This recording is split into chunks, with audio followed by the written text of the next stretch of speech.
In a quiet corner of the shelter sat a little dog named Angel.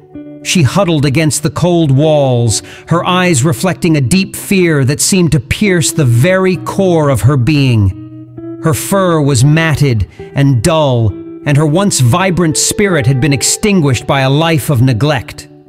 Angel's past was a haunting tale of cruelty and indifference. The breeder from whom she was taken cared only for profit, with no regard for the well-being of the animals under his charge.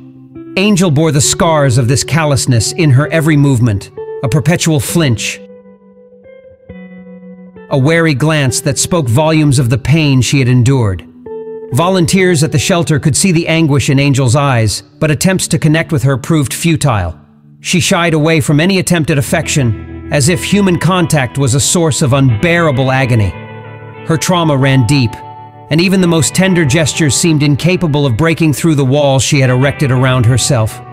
Undeterred by the challenge, the volunteers decided to take a bold step.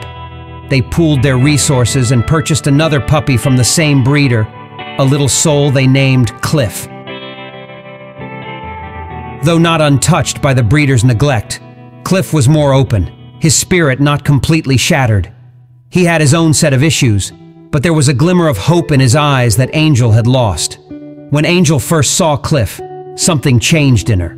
Her wary eyes softened, and a hint of curiosity replaced the constant fear. Cliff, unaware of his role in Angel's life, went about exploring his new surroundings, wagging his tail in anticipation of better days. The volunteers noticed the subtle shift in Angel's behavior when she observed Cliff. It was as if a spark of life had been reignited within her. Slowly, tentatively, she began to approach Cliff, mirroring his movements from a safe distance. As the days passed, Angel started to open up. She mimicked Cliff's playful antics, her once dull eyes now reflecting a newfound joy. The transformation was remarkable, and the volunteers marveled at the power of companionship to heal even the deepest wounds. When the time came for Angel and Cliff to find their forever homes, the volunteers made sure their new families were well informed about their backgrounds and unique needs. Angel and Cliff, though adopted into separate households, were given the opportunity to meet regularly, to play and share the bond that had become the cornerstone of their recovery.